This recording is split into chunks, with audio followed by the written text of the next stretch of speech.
মিলনপুৰ গাঁৱত এজন দুখীয়া খেতিয়ক বাস কৰিছিল। তেওঁৰ এগৰাকী পত্নী আছিল, এজনী ছোৱালী আছিল আৰু তেওঁৰ মাক দেউতাক আছিল। হেৰি শুনিছেনে? পাকঘৰত একোৱেই বস্তু নাই। মা দেউতাৰোচোন প্ৰেছাৰৰ টেবলেট, চুগাৰৰ টেবলেট আনিবলৈ হাতত পইচা নাই। আপুনি কিবা এটা কৰক। ছোৱালীজনীও ৰাতিপুৱাৰ পৰা বৰ অশান্তি কৰি আছে। তাইৰ হেনো কিবা এটা খাবলৈ মন গৈছে। আপুনি কিবা এটা কৰকচোন। মই সকলোতে কাম বিচাৰিলোঁ। মোক কোনেও আজিকালি কাম নিদিয়ে। আজিকালি চব মেচিনৰ যুগ, মেচিনতেই কাম কৰে।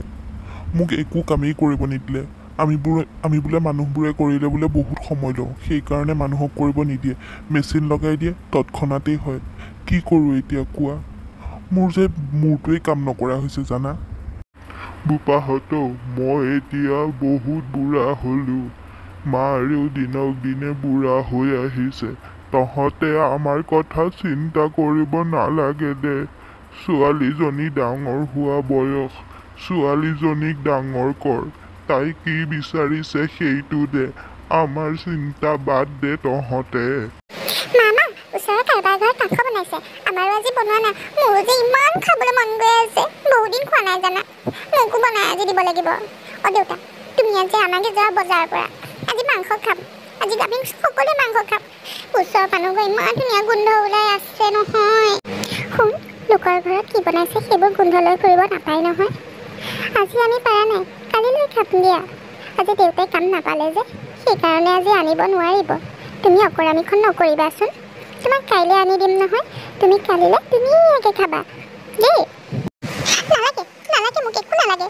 মই তোমালোকক যি কওঁ তোমালোকে মোক আনিয়ে দিবলৈ নোৱাৰা। মোৰ লগৰবিলাকহঁতক দেখিছোঁ নহয়, সিহঁতে যদি কিবা এটা কয় সিহঁতৰ মাক দেউতাকহঁতে লগতে আনি দিব পাৰে। তোমালোকে মোক কেতিয়াও আনি দিব নোৱাৰা। সদায় কাইলৈ কাইলৈ কৈ থাকা।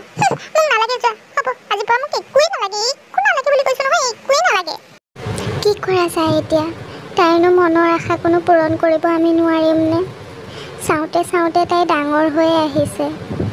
এতিয়াও তাইৰ মনৰ আশাখিনি পূৰণ কৰিব পৰা নাই। কি কৰা যায় বাৰু? মইহে কামলৈ ওলাই যাওঁ নেকি? নহ'লে কিবা এটা বুদ্ধি উলিয়াব লাগিব ৰ'ব। তাকেহেও, তাইওচোন ডাঙৰ হৈ আহিছে। তাইৰতো মনৰ আশা আজিলৈকে পূৰণ কৰিব পৰাই নাই। তুমি পিছে কি বুদ্ধি উলিয়াম বুলি ভাবিছা কোৱাচোন? মইতো কাপোৰ চিলাব জানো। যেনে তেনে মেচিন এটা যোগাৰ কৰি ল'লে ওচৰৰ মানুহখিনিয়ে কাপোৰ চিলাই পেলাই দুপইচা এপইচা ঘটিব পাৰিম। তেতিয়াতো তাইৰ আমি মনৰ আশাবোৰ পূৰণ কৰিব পাৰোঁ। দুয়োটাই কষ্ট কৰি পেলাই যেনে তেনে মেচিন এটা আনো দিয়ক। কাপোৰকেইটা চিলাম, তাৰপাছত আমাৰ দুটকামান ইনকাম হ'ব। সকলোৱে এনেকৈ কথাবোৰ আলোচনা কৰাৰ পাছত এটা চিলাই মেচিনৰ যোগাৰ কৰি ল'লে।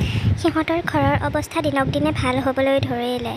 ৰাজুৰ ঘৈণীয়েকৰ কাম কাজে গোটেই ঘৰখনকেই উন্নত কৰিলে।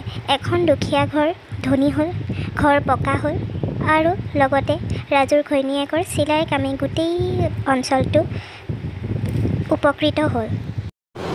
আইজনী, আজি তোৰ কাৰণে আমি এইখিনি সুখ পালোঁ।